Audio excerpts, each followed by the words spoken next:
सोचिए, एक राजकुमारी जो महल छोड़कर भक्ति के गीत गाने निकल पड़ती हैं। ये कहानी है 16वीं सदी की महान कवयित्री मीराबाई की।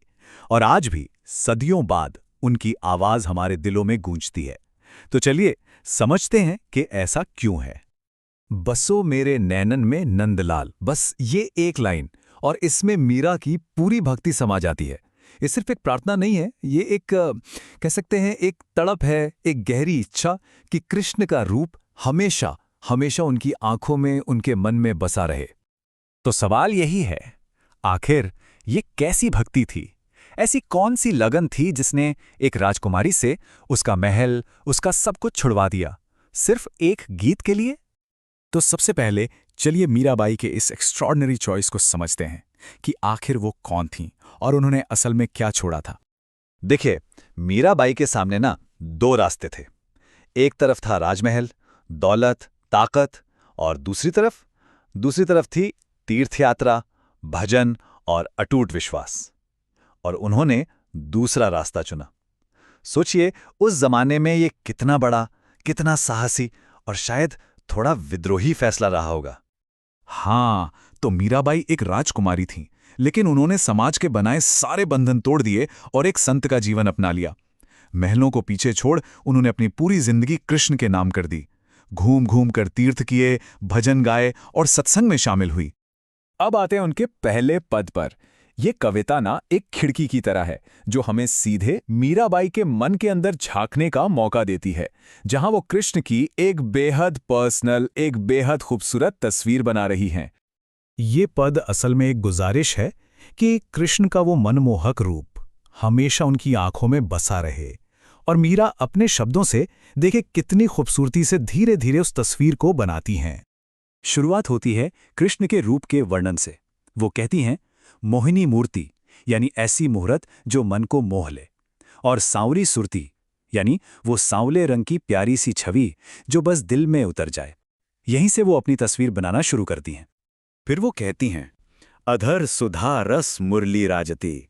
जरा इमेजिन कीजिए, कृष्ण के होठों पर वो बांसुरी जिससे अमृत जैसा मीठा संगीत निकल रहा है।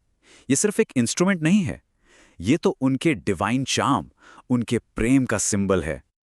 फिर आगे आता है उर्वैजंती माल।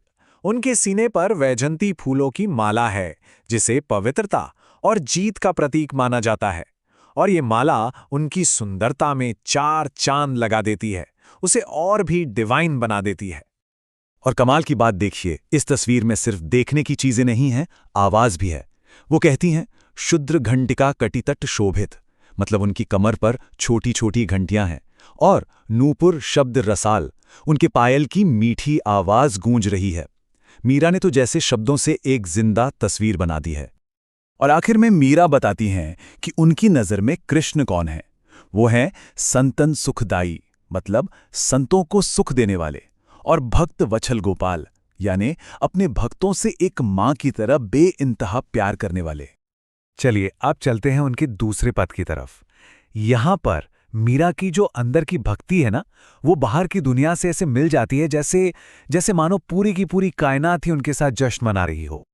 इस कमाल की कविता में सावन के महीने का आना, मॉनसून का आना, कृष्ण के आने का सिग्नल बन जाता है। मौसम में जो भी बदलाव हो रहा है वो मीरा के दिल में बढ़ती हुई खुशी और उम्मीद को दिखा रहा है। ये कविता बिल्कुल एक कहानी की तरह चलती है।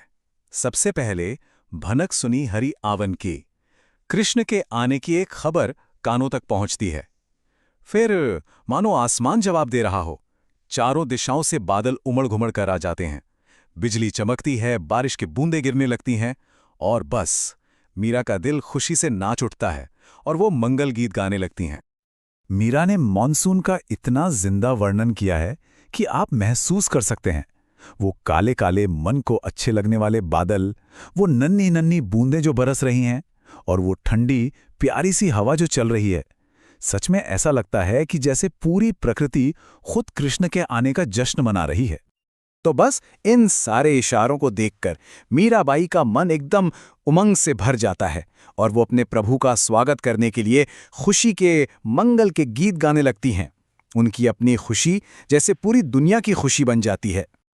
तो चलिए अब इस पूरी बात को समेटते हैं और देखते हैं मीराबाई की उस लेगेसी तो, उस विरासत को जो आज भी उतनी ही जिंदा है। 500 साल। जरा सोचिए इस नंबर के बारे में। 500 साल, 5 सदियां बीत गईं, लेकिन मीराबाई की आवाज, उनके शब्द, उनका असर आज भी उतना ही गहरा है, उतना ही इंस्पायरिंग है। ये कविताएं एक ऐसी राजकुमारी ने लिखी थी जिसने दौलत को नहीं, विश्वास को चुना, और उनके वो भक्ति से भरे भजन आज भी हम सब बड़े प्यार और श्रद्धा से गाते हैं और सुनते हैं। तो आखिर में एक सवाल बचता है, आखिर किसी आवाज में ऐसी क्या ताकत होती है कि उसकी गूंज 500 साल तक सुनाई दे? शायद इसका जवाब उसी सच्ची, निस्वार्थ भक्ति में है जो किसी भी महल से कई ज्यादा कीमती होती है।